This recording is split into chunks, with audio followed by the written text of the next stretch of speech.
Welcome to another episode of Marriott's Chariots. Today it's just going to be a short video just looking at another Policar model. This is the Alpine Renault 220, also brought out in the 70s by Policar, their model number A85. I'm just going to take it apart, give it a clean and a service, strip the motor. This one, motor's running, gears are turning and everything, but there's just no grip on the rear tyres. So definitely replacing the rear tyres, but otherwise everything else seems fine, other than I'll just give it a general clean and a service. Probably remove the suppressors, etc., that are always standard in these old cars. But if you want to see more detail on stripping the motors and what I do, you could look at my previous video on the Policar model A92, the Alpine Renault A110. I spend a lot more time on that, just showing what I do with these cars. Right, see you later. Just a couple of minor details to point out.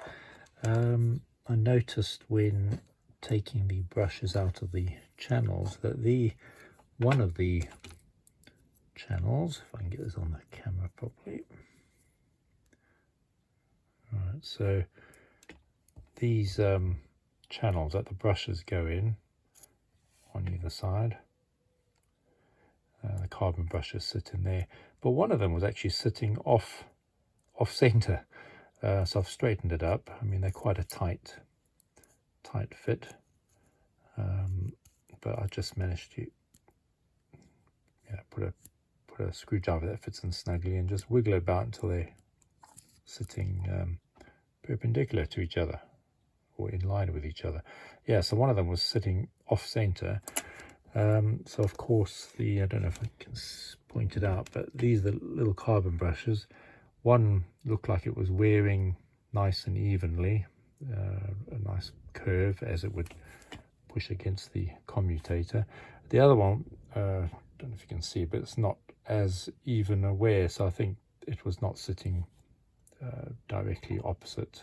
The two brushes weren't evenly pressing on the commutator, so it's just a minor detail really, but probably has an important role to the performance of the car. And the other thing, like in my previous videos, just being careful not to lose these little brass washers and plastic washers.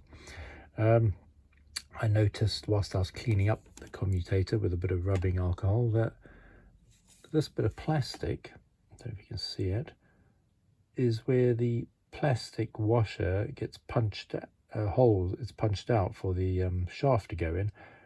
Well, the bit of plastic that should be punched out was still attached, and it was sort of flapping around, sticking out over here, flapping around. Anyway, so we've cut that off. That shouldn't have been there, so that's probably a bit of a error in production. But otherwise I think we're okay. It's all cleaned up. We'll pop it all back together.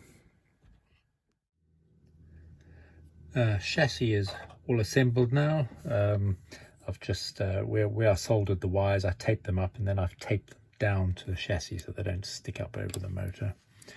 What else? The braids I've cleaned up a bit, but they seemed fine.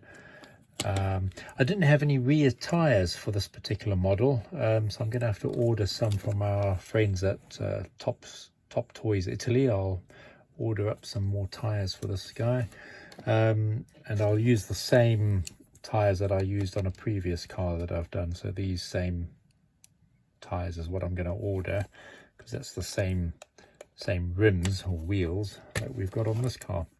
Right, I have put some bands on.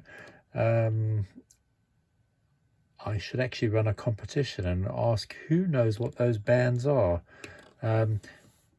Quite low profile, but it does do the trick. It's just for a bit of fun. Yeah, if you know what these bands are, you can put on a message, and I'll tell you if you're right. Let's put the car together and give it a whiz. Right, before we actually put them together and send them around the track, I've just put a bit of grease on the cogs, a drop of oil on the axles, and just another little drop on the front of the motor there so it runs through.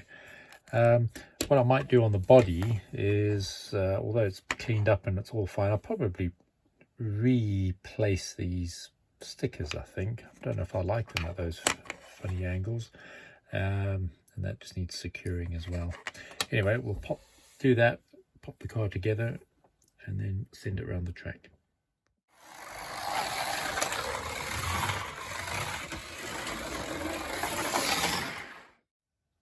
So really happy with the way this one is going. You can see we've just altered the stickers slightly, and the name I'll just put on where the number plate would normally go. So that's a finished product for now, well, pending the proper tyres, of course. But yeah, let me know what you think these bands should be used for, or what they are normally used for. Thanks for watching.